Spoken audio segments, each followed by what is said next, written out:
75 years. Ito po ang Presidential Broadcast Service. Pakinggan, panoorin, agaran in real time, o balikan sa pag-scroll up and down. Mga balitang dapat malaman, impormasyong tunay at napakikinabangan. Saan ka man, sa buong kapuluan. Babangon sa bagong sigla. Kababayan, kasama ang social media. Powered broadcaster ng bagong mamamayan. Tapat sa pag-uulat. Ito po ang Presidential Broadcast Service sa Metro Manila. Radyo Pilipinas 1, 738 AM. Oras sa buong Pilipinas, 3 minuto makalipas ang alas 3 ng hapon.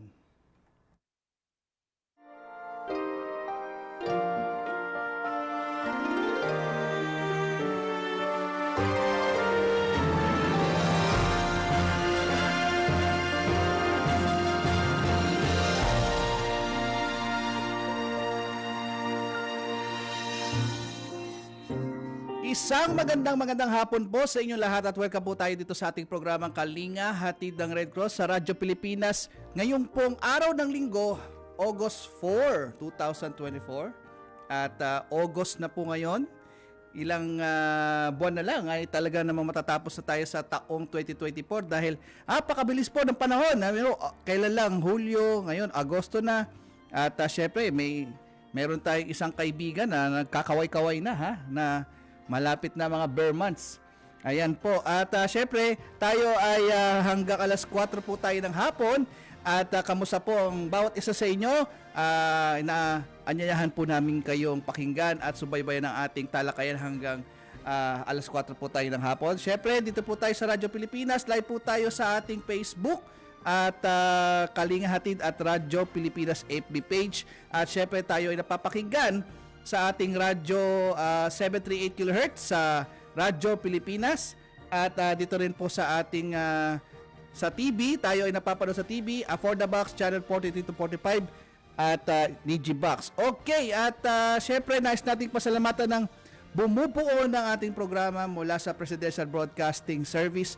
Walang iba ang ating Director Bong Aportadera at ang ating Station Manager Alan Alyanigue, at si Sir Maki at si Sir Ray Sampang, at ang mga nakasama natin dito sa technical side natin, Sir Oli Lopez at si Ma'am Joy Timidan. At syempre sa atin sa Philippine Red Cross, ang ating chairman si Richard J. Gordon, ang ating vice chairperson Governor Corazon Alma de Leon, kasama ang ating Secretary General Dr. Gwen Pang, at iba pang Board of Governors, ang mga Board of Directors at Chapter Administrators sa 100 mahigit dating chapters, kasama ang kanilang mga Red Cross 143 at Red Cross Youth. Okay? Napaka-espesyal ng ating buwan ng August dahil ngayong buwan ng August tayo ay nagdidiwang ng ating anniversary ng ating programa.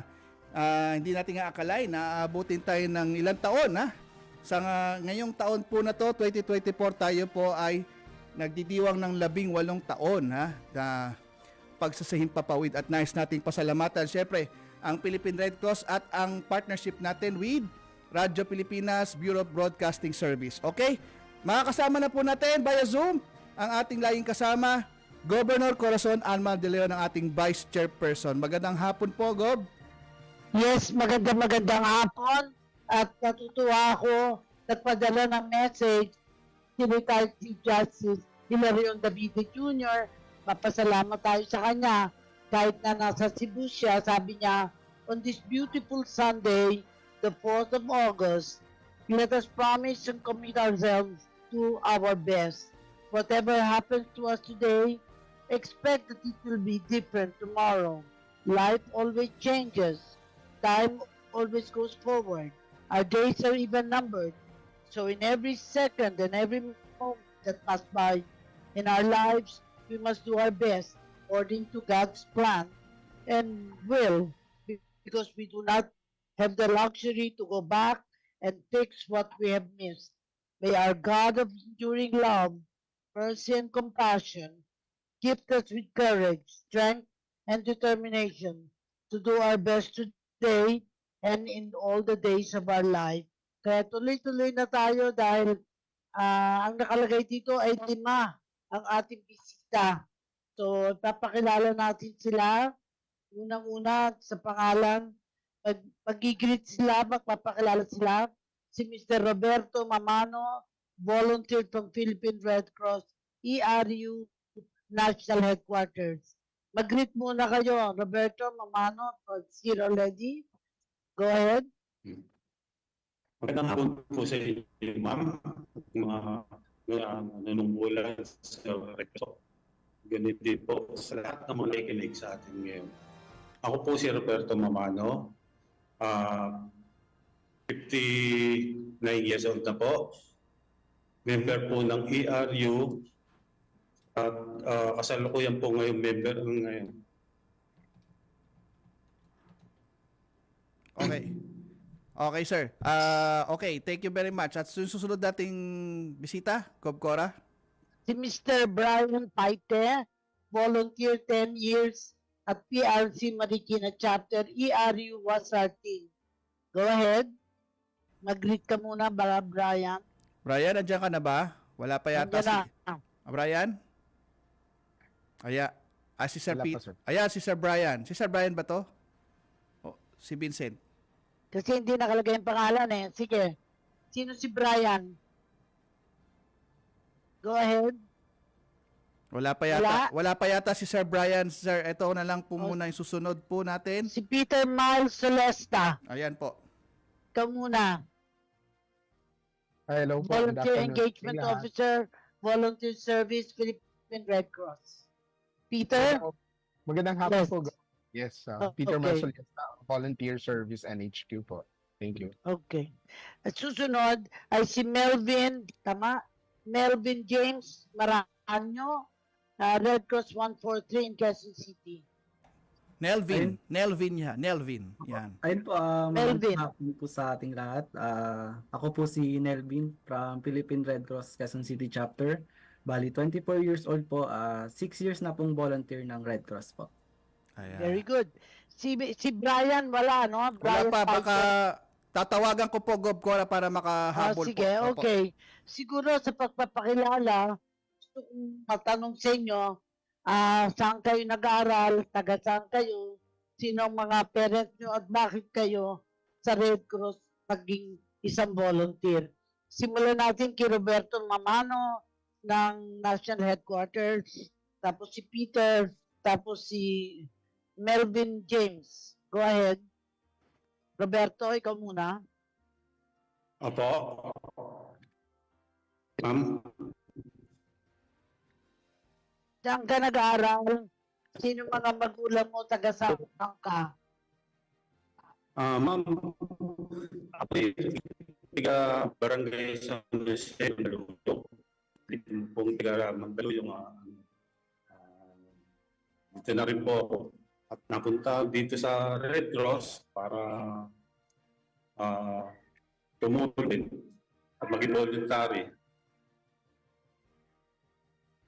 Gano'ng katagal ka na sa Red Cross, Roberto? Ma'am, bago lang po ako sa Red Cross. Actually, noong January lang po ako nag-start dito. Pero dati na po akong volunteer sa ibang barangay at ibang organisasyon din.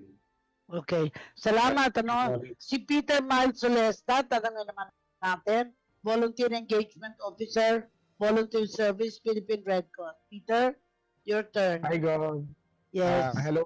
Magandang hapon po sa lahat. Ako po si Peter, na isang staff ng volunteer service sa NHQ, mga halos 6 taon, 6 na taon na po dito sa Philippine Red Cross bilang Okay. staff po ng NHQ. So, paid staff ka, no? Si Volunteer Red Cross 140 naman sa Quezon City. Melvin James Maranyo. Melvin ba o Nelvin? Nelvin po, ma'am. Nelvin, okay. Yes. James Maranyo. Ah, Go ahead, pakilala ka.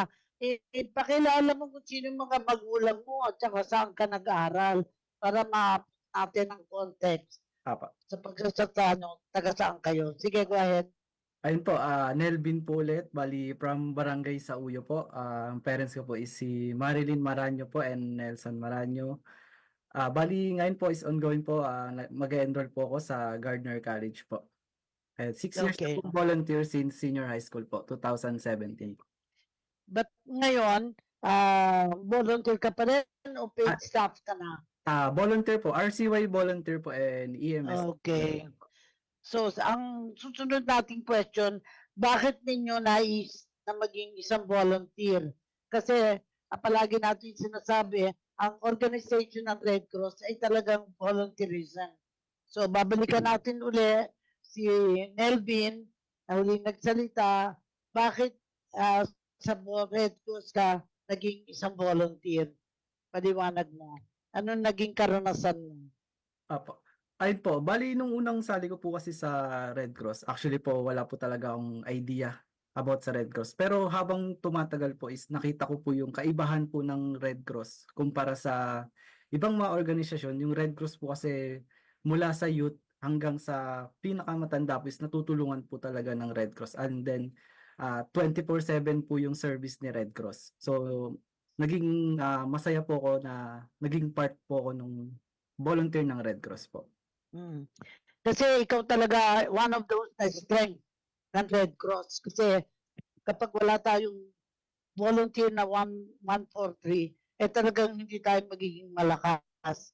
Sunod natin si Peter Miles Celesta. Sa iba naman ang position mo, volunteer engagement officer, ano? At medyo matagal ka rin na napasama sa Red Cross. Bakit ka nag-work sa Red Cross? So bakit mo napili ang Red Cross? Go ahead, Peter. Sige, go. So sabi ko nga, mga 6 years na ako. Pero nung una ng college, nasa college Red Cross youth naman na po ako. Then after, nagtrabaho ako for some time to the academy as a nurse as well. So later, I decided na mag-join na lang sa Red Cross kasi yun nga yung about volunteerism, no? That's why na ano ako sa volunteer service na assigned, or doon ako gustong magtrabaho sa volunteer service kasi yung naniniwala ko sa spirit of volunteerism ng ating organisasyon kung saan malaki yung tulong ng volunteerism sa pag-deliver natin sa ating mga services especially sa mga vulnerable nating mga sector ng bahay. Mukhang nasa picture niya si Brian Paite. Brian, di pala, same picture pala ki Nelvin. Tatanungin ngayon natin si Roberto Mamano kasi mukhang unang-una may edad na yata ng konti pero bago pa lang sa Red Cross. Bakit? Anong history mo? Saan ka dating nagtrabaho? Roberto? Dati po rin ako volunteer sa Manila. At ganoon din po, nung mag-abroad ako, isa rin po akong bombero. Kaya nung pagbalik ko rito, isipan ko, lagi ko rin naman po napapanood sa mga telebisyon na nangunguna lagi ang Red Cross, lalo na sa pagtulong. Kaya naisipan ko rin po, nang pakasakali ako, matanggap ako ito. Pinalad naman ako na natanggap dito sa Red Cross. So hindi ka, paid staff ka na ba o volunteer pa rin? Paid staff ka na sa ERU. Ganun ba? Volunteer pa rin yan. Volunteer pa rin? Apo, volunteer po. Okay. Kasi, Makikita natin, ma'am, sa video na yung pagiging volunteerism ni Sir Robert Mamano nung panahon ng Bagyong Karina. Ayan po, oh. Makikita po natin na sumasagip siya. babaeng nakita ko eh. Hindi, siya po yung nagsasagwan. Yan. Nagsasagwan, okay. Ngayon, siguro, nung bago kayo nagpunta sa Red Cross, nag-volunteer, ano ang pagkakaalam nyo sa isang organisasyon katulad ng Philippine Red Cross? At ano ang pakiramdam nyo na bilang isang volunteer sa Philippine Red Cross? Alam bagay, yung isa, what did you know about the organization?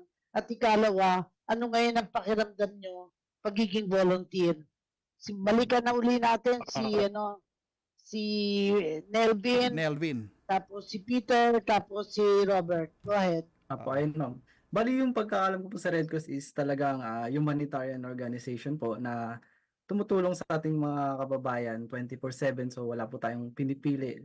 Lahat po talaga is tinutulungan natin.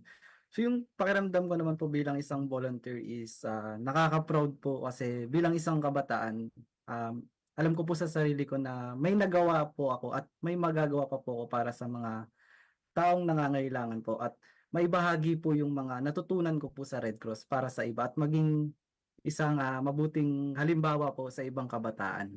Yun lang po. So, volunteer ka pa rin ngayon, volunteer pa. Opo. Yes po, ma'am. Yes po. Hindi ka pa paid staff. Mm-mm. Si ano, balikan natin.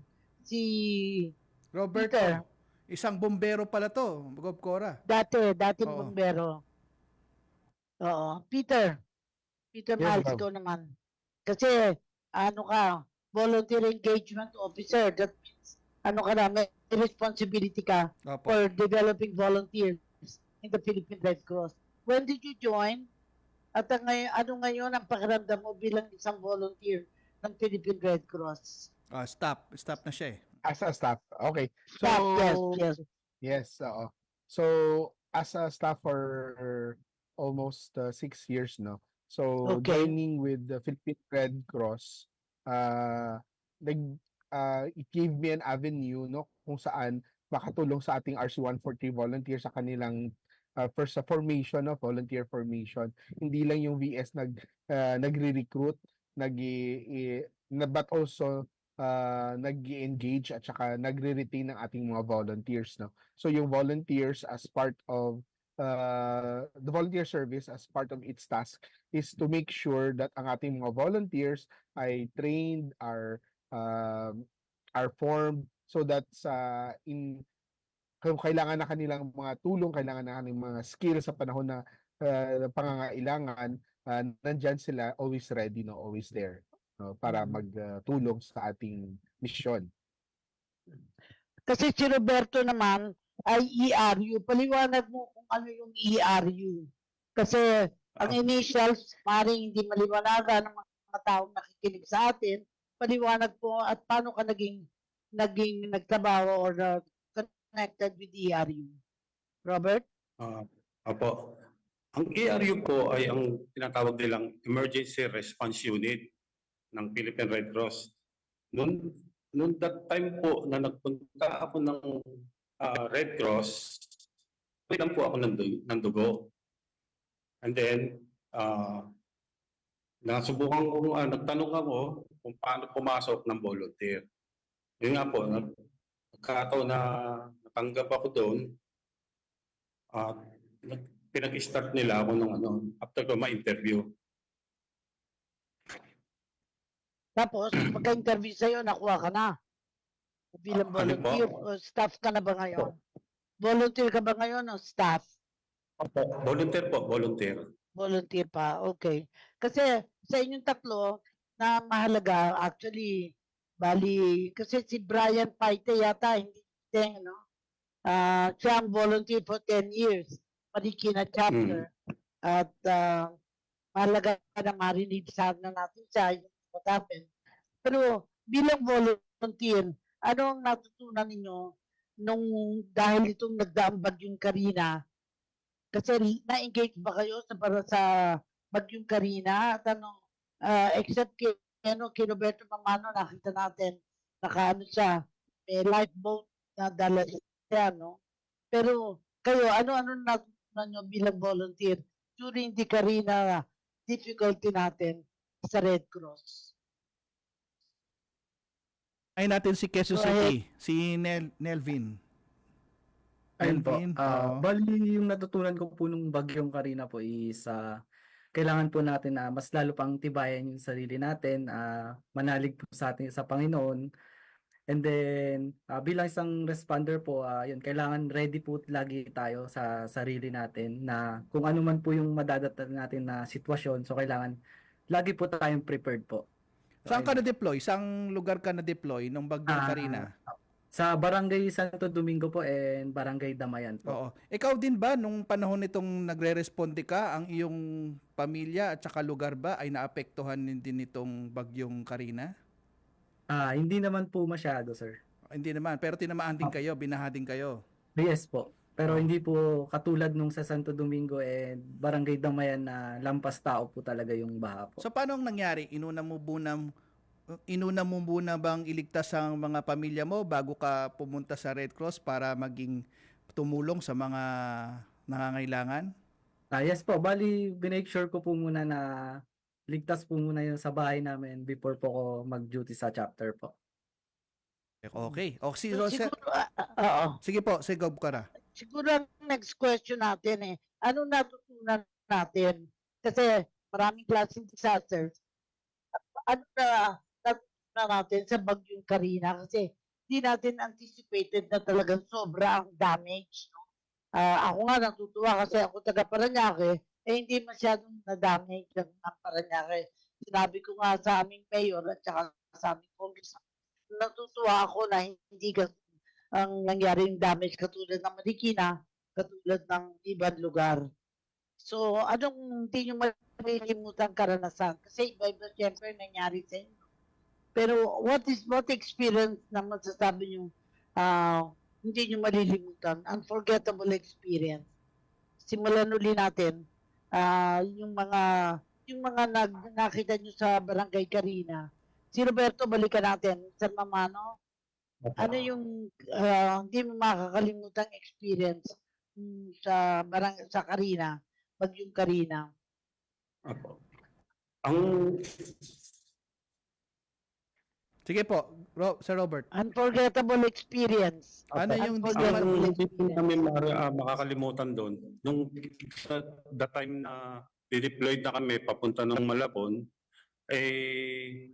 ano po kami na ibang madadaanan kasi talagang hindi po kami agad makakarating kung sa ibang ano. Kaya naghanap kami na ibang way na para makarating agad dahil kinakailangan ang tulong dahil tumawag na rin ng mga kapatid natin na nasa Red Cross para mag-assist din sa kanila. Kaya pagdating po doon sa Malabon Red Cross, nagkaroon po kami ng briefing ng mga staff nila doon at itinuro nga po kung saan yung lugar na pupuntahan namin.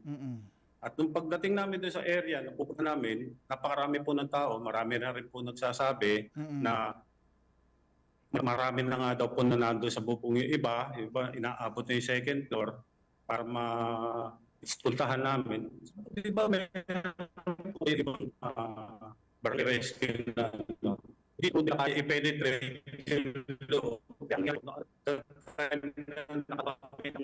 Galing sa kanila, agad po may pumasok sa loob. Yun na po, sa kalakasan na po ng agos ng tubig, pinilit po talaga namin na makapag-penetrate kami doon para makakuha namin yung itong mga ibang At sumasalubong po sa amin itong mga debris na mga paleta at pati itong mga pote, tray ng mga pote na sumasalubong sa amin. Kaya po yung motor, hindi na namin nagamit gawa ng napasukan po ng tubig. Ang nangyari po,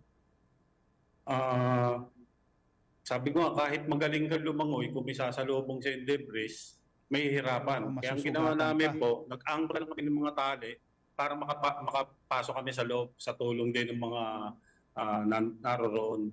Oo. Tama. Ganun po ang ginawa namin. Alam mo, Gob Cora, napaka nitong pagsagip nila ng mga nung panahon ng rescue operation dahil kalahati ng kanilang 50-50. Bino mo, Gob Cora, malakas ang alon, ang agos ng tubig nung panahon na sila ay nagre-rescue. Talaga nga naman. Tapos may mga nasasalubong pa kayo, no, Sir Robert, na mga debris. Opo. Oo. Yun nga po yung tinatakot namin na kung sakaling may mga mabuwal yung dala naming boat. Yun. Yeah.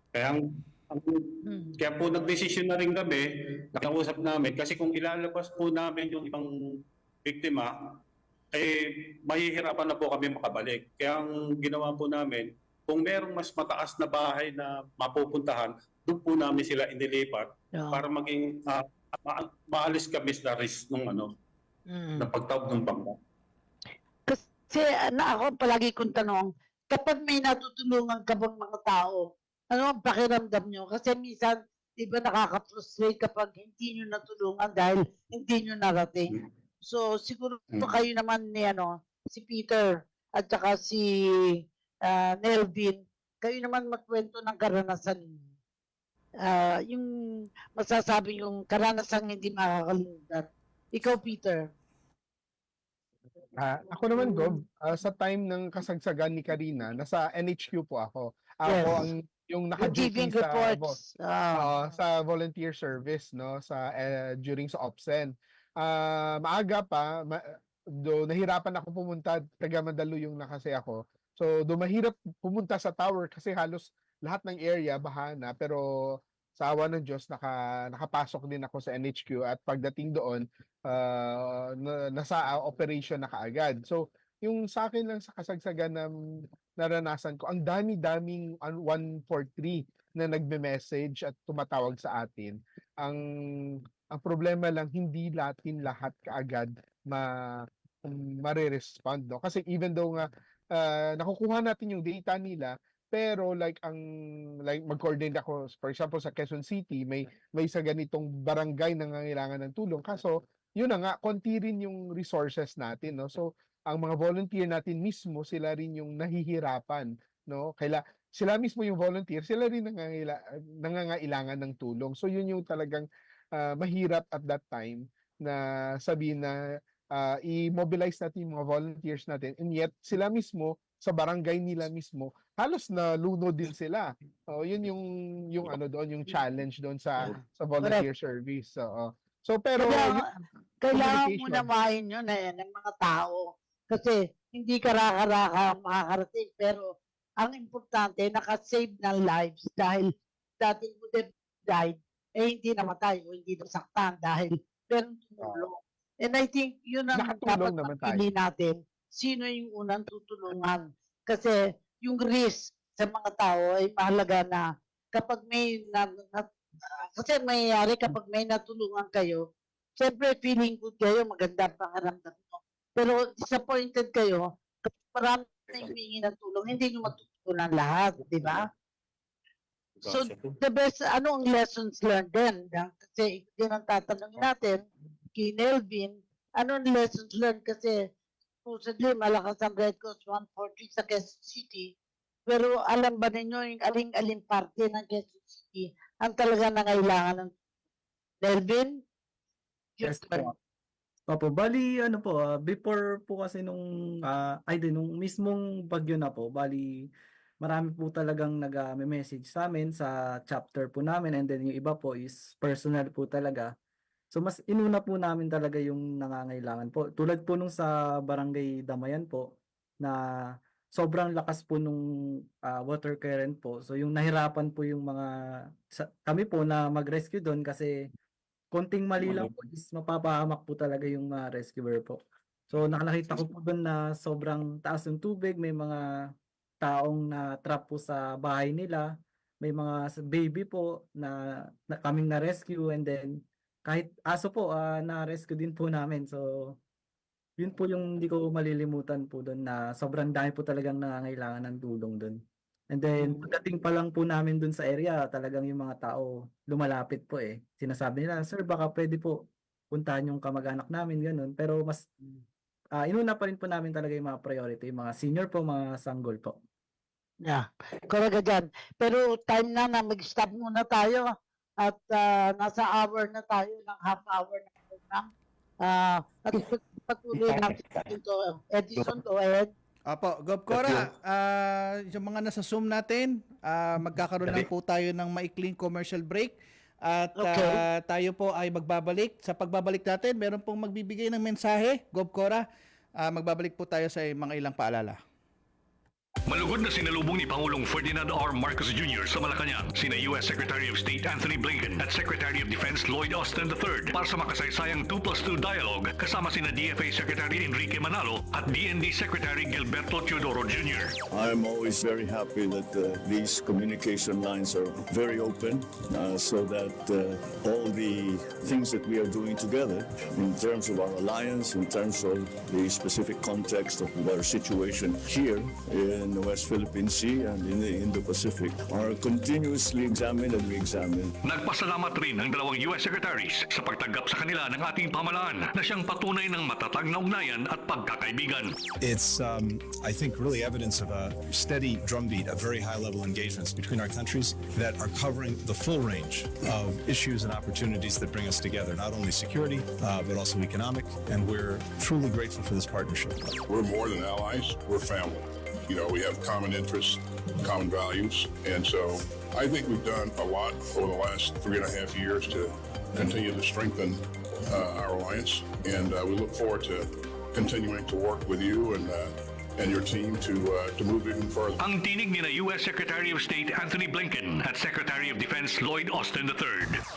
Para sa iba pang mga balita at impormasyon, manatiling nakatutok, tapat sa pag-uulat, Radyo Pilipinas. Wikang ating gamit sa araw-araw sa pakikipag-ugnayan at pakikipagkaibigan. Daan sa magandang pagsasamahang may lubos na pagkakaunawaan. Gamit ang wikang ating mahal, tayo ay malayang magpahayag ng damdamin at saloobin, maghatid ng magagandang balita at magbahagi ng karunungan para sa ating sama-samang pagunlad. Ating pagyamanin, Filipino, wikang mapagpalaya. Maligayang buwan ng wikang pambansa mula sa Presidential Broadcast Service at Radyo Pilipinas.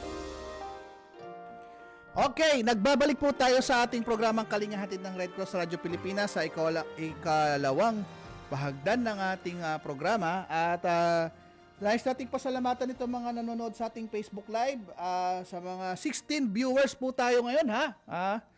Maraming salamat po sa inyong panonood at pagtangkilik nating programa. At Gov Cora, meron pong dahil po dyan na pinag-usapan po natin ng volunteer, ito pong magbibigay ng mensahe sa atin ngayong hapong ito ay dati rin pong volunteer sa ating Philippine Red Cross. Pakinggan po nyo ang mensahe para po sa inyo to, Gov. Dear Vice Chair Gov Cora, happy birthday. On this special day, I want to express my heartfelt gratitude to your unwavering guidance and support. Your leadership and wisdom have been a beacon of inspiration to me and countless others. Your passion, dedication, and kindness have touched so many lives. I am truly honored to have you as my mentor. May this year bring you joy, best of health, and all the happiness that you deserve. Here's to celebrating you today and always. I love you, Mom. Ang mensahe po pinaabot ni ating Secretary General Dr. Gwen Pang sa inyo po, Gov Cora. Napakinggan nyo po ang mensahe ng ating SecGen para sa inyong birthday. Happy birthday po, Gov. Una muna si Chairman. Happy birthday, Gov. Oo. Anyway, sa pagpapatuloy natin kasi kaiba-iba yung mga experience.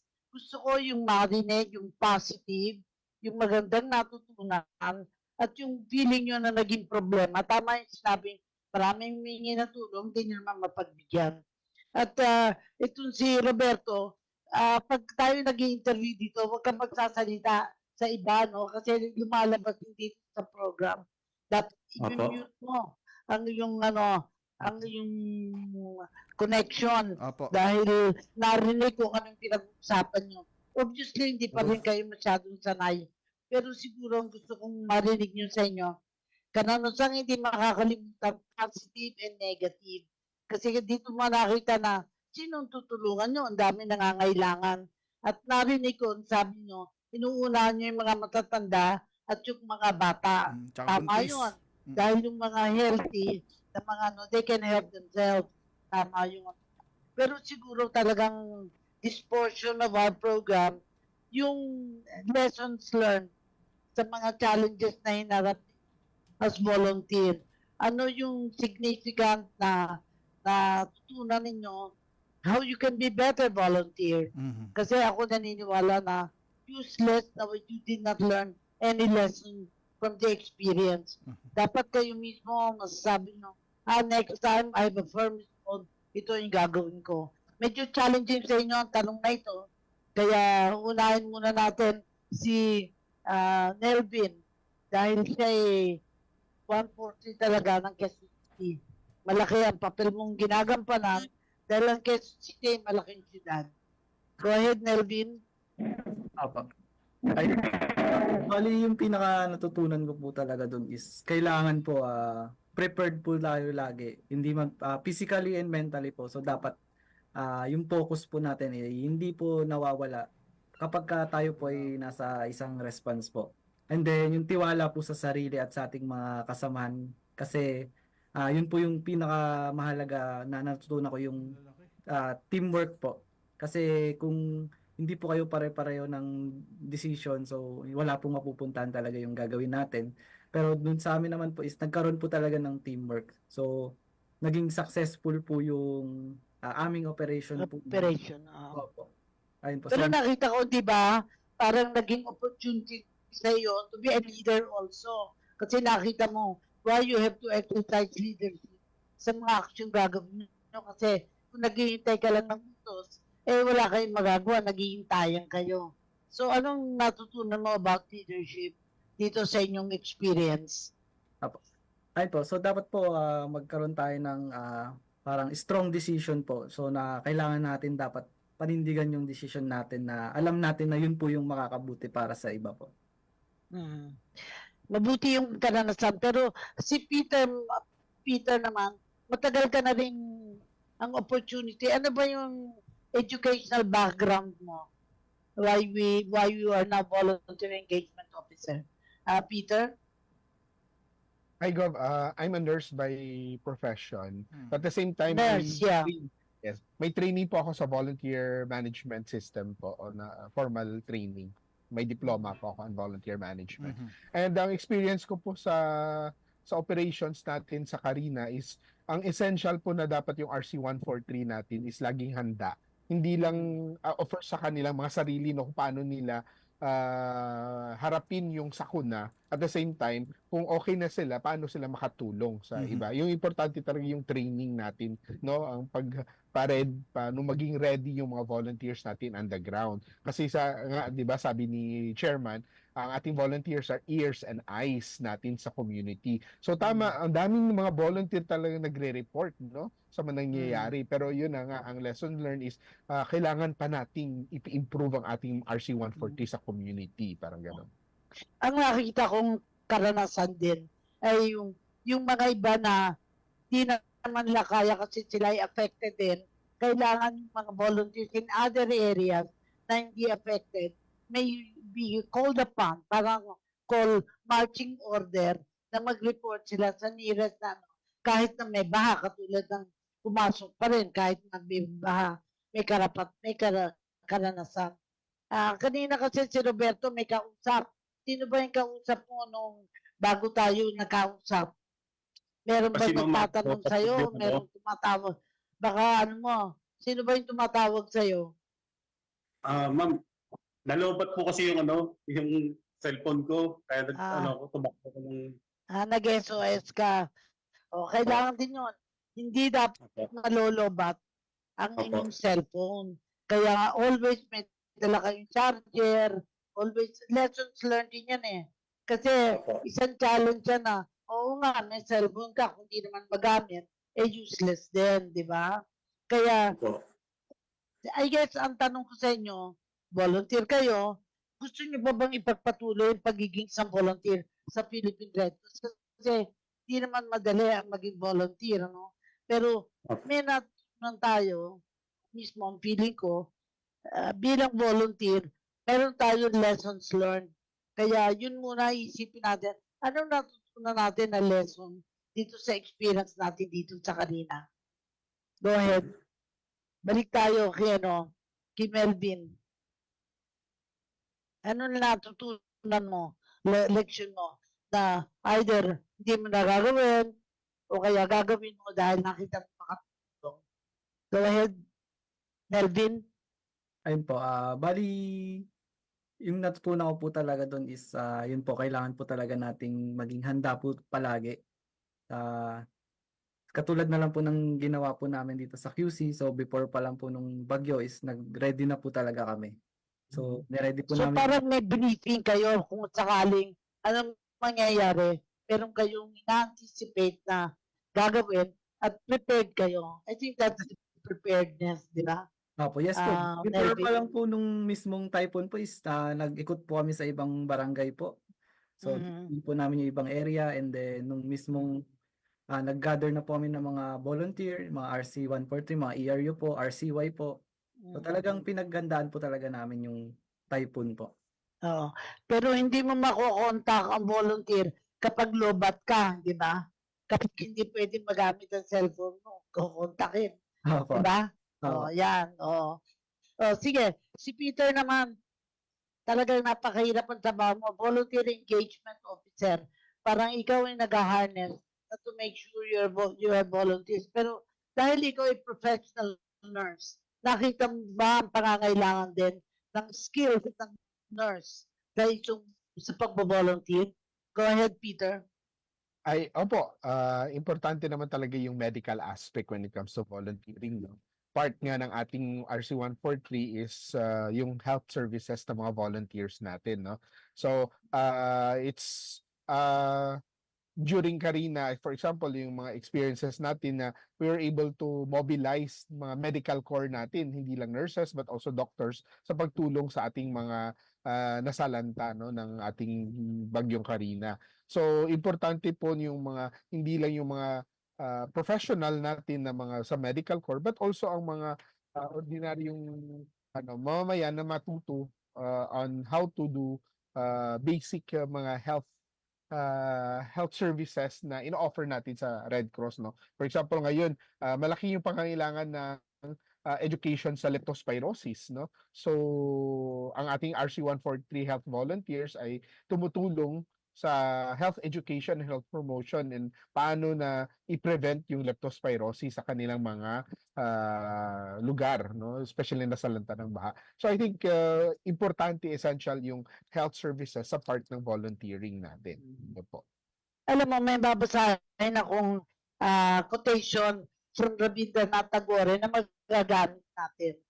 Where mind is without fear, di natatakot, and head held high, where the world has not been broken to fragments by narrow domestic walls, where tireless striving stretch their arms towards perfection, where the mind is led forward to thee, to ever-widening thought and action, into that heaven of freedom, my Father, let my country awake. Totoo, bilang volunteers, nagigising tayo ng ating bayan. Ano yung mga pangangailangan? At dapat talaga matutunan natin how to volunteer. Kaya tayo volunteer. Kaya nga sabi ko, pag volunteer, parang may kasamang iyak yan. Volunteers. Naiyak ka sa nakikita mo na hindi dapat karapat-dapat. So siguro ang talagang isipin ko ngayon, ano ngayon ang naging challenges sa hinaharap? Ano yung gusto nyo pang matutunan? Ano para magawa nyo yung hindi nyo nagawa na kailangan talagang magiging challenge? Balikan natin si Roberto. Nakausap mo na ba yung meron ka na bang connection? Okay na po. Sige. Meron na po. So ano naman natutunan mo? Kasi ER yung pinaka-sensitive, emergency response unit. Hindi basta-basta ano naman ang background mo to be sa ERU? Siguro, Robert, talk about you, Robert. Sir Robert. Hindi, bukod Ano sa ang background mo? Bukod sa bumbero ka po, nag-training ka po ba? Oo. Wasar? Meron So, po kahit- akong feeling po. Yung na-experience mo bilang bombero, kahit walang Opo. sunog, meron ka ring alam how to mobilize yung mga tao, Opo. di ba? Opo. So ano na ang lessons learned mo Mhm. pag being with Red Cross this time? Ano po yung mga natutunan nyo, Sir Robert? Marami po tayo natutunan doon. Unang-una po, dapat lagi tayo preparado sa mga bagay na hindi man lang sa sakuna o kahit ano pa man, dapat lagi tayong nakahanda. Lalo na ganito may mga disaster. Hindi po natin walang bahala ito kasi ito po mahirap at mabigat na obligasyon pagdating sa ganitong mga sakuna. Opo. Sir, kayo po ba, Sir Robert, kayo ay naapektuhan din nitong nakaraang pag-ulan dyan sa ng Sa inyong bagyong lugar? Opo, kayo po ba apektado rin kayo? Hindi naman po gaanong naapektuhan kasi medyo mataas po yung lugar namin. Mhm. At nung time na pumunta kami doon sa dumaan po kami ng bahay para Mm. malaman ko rin kung ano yung kalagayan. Pero okay naman po yung Paano po nyo sa nahahati itong panahon nyo as a volunteer? Ayo po ba ay may trabahong iba, Sir Robert? Opo, dati po akong OSW po. Mm-mm. Kaya nung umuwi na po ako, hindi na ako pinabalik ng mga anak ko, gawa ng wala naman daw akong Saang bansa? Saang bansa pinag-aaral. kayo, Sir Robert? Saang bansa? Po? Saang bansa po kayo? Ano po? Saan bansa? Jeddah po, sa Riyadh po. Sa Jeddah. Saudi. Riyadh. Opo. Ayaw nakipabalikin ng anak nyo, bakit ba po? Yun nga daw po, sabi niya, medyo may edad na ako at wala naman na akong pinag-aaral. Sabi niya nga, i-enjoy mo na lang ang buhay mo rito. Pero po, ang isang volunteer at isang rescuer po, hindi po natatapos doon ng obligasyon. Mhm. Hinahanap po ng katawan namin yung ganitong klase ng trabaho. Kaya nga po nag-apply ako ng volunteer dito sa Red Cross. Kasi gusto ko continuous yung aking pagiging volunteer sa pagtulong. Alam mo, maganda yung naisip mo kasi dahil nakapagtrabaho ka na sa abroad, tapos sa anak mo okay na, parang feeling mo ngayon, service to the community. Kaya yan sana dating, lalo nang makuha natin yung mga mature volunteers na meron ng experience. Pero ngayon, Opo. dadagdagan mo pa yung karanasan mo. Lalo na, train people how to handle pag mayroong mga sunog. Kasi tayo din, yung ating ERU is para din sa mga sunog. Maganda din pagkakataon.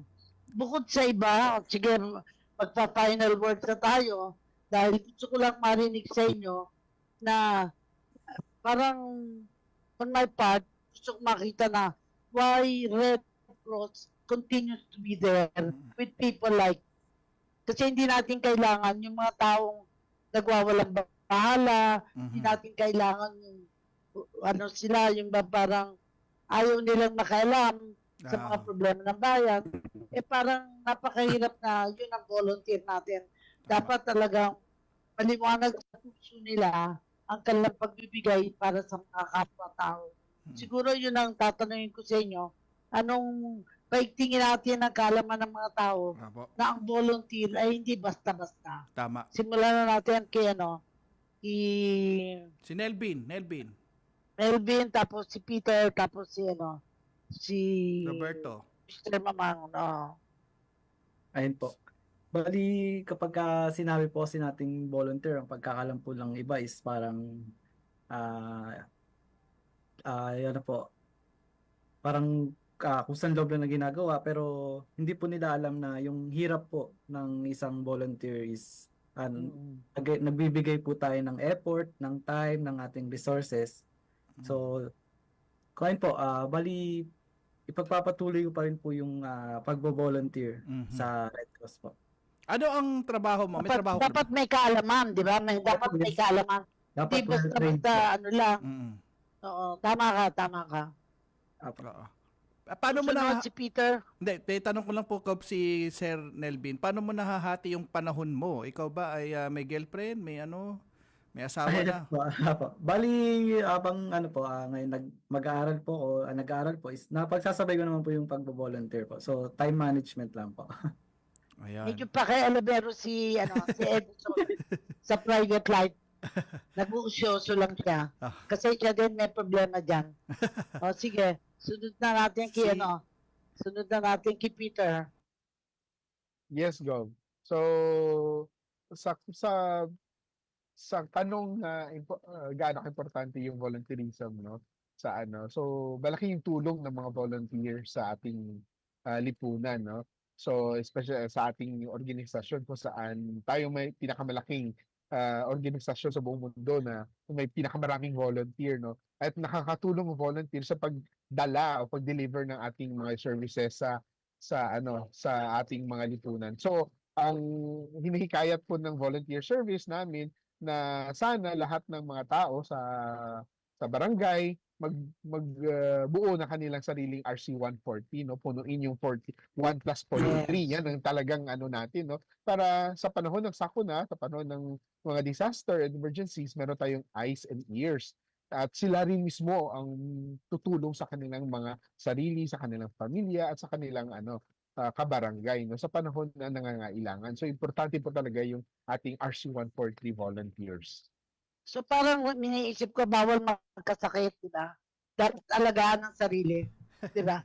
Oo, importante naman dapat sa atin muna, sarili muna. Yes.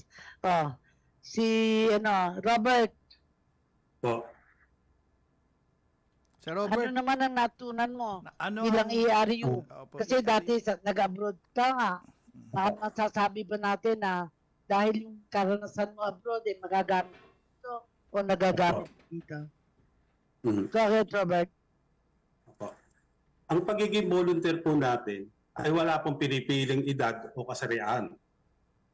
Ang mahalaga, yung kusang loob at bukal sa loob mo ang pagtulong nang wala tayong hinihinging kapalit. Yan lang po ang ang masasabi sa natin. Ang galing na definition mo, ha?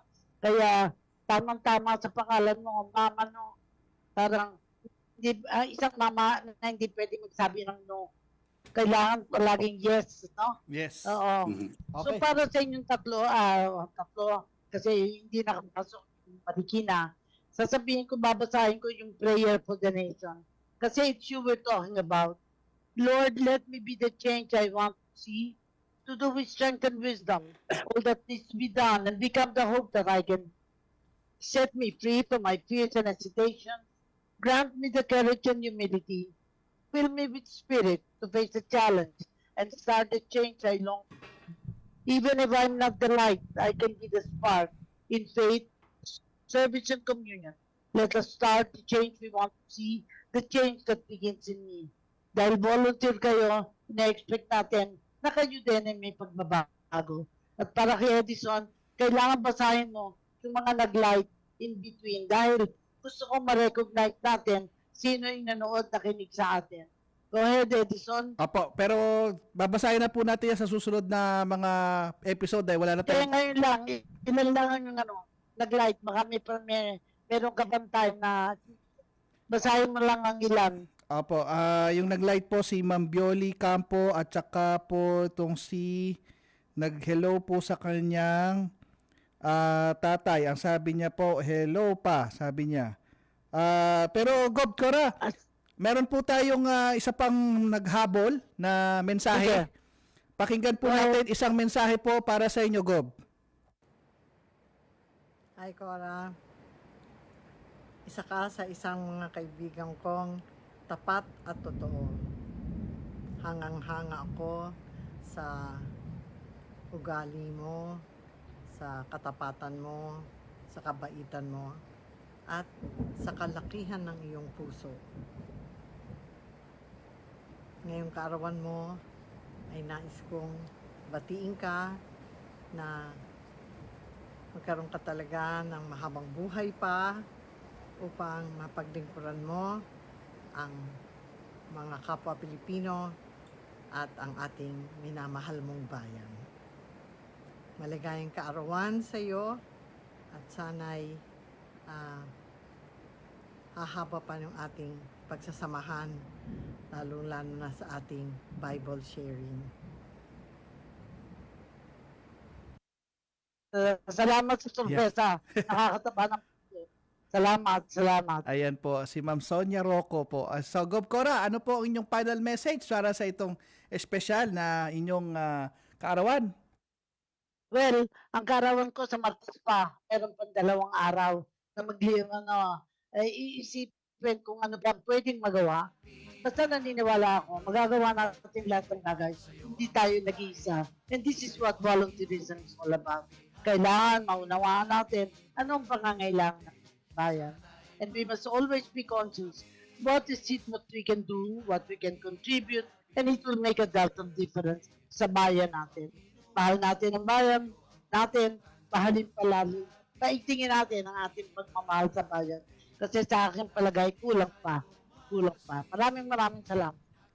At yan na po ang ating programang Kalinga Hatid ng Red Cross sa Radyo Pilipinas. Ngayon na espesyal na araw dahil magdidiwa ng karawan ng ating Vice Chairperson sa Martes po yan, August 6. Pero syempre, mauuna magdiwa ng kanyang karawan. Bukas po ang ating Chairman and CEO Richard J. Gordon. Happy birthday po, Chairman. At maraming salamat po. At syempre, kayo po ay lagi naming pinagdarasal na maging pagpatuloy pa natin ang ating mga natutulungan dito sa Red Cross. At syempre sa August 8 din, birthday ng isa pang governor, si Governor Baby Ortiz. Ayan, okay. At yan na po ang ating talakayan ngayon sa Kalinga Hatid ng Red Cross Radio Pilipinas. Ito po si Edison Enriquez at kasunod po ang programa ay pagbabalita po hatid sa inyo ni Sir Albert Sebastian, kasunod ng programa ni Vance Fernandez, Pulson ng Pilipino. 3 minuto bago mag-alas 4 ng hapon. We know you're always on the go. Pero ang mahuli sa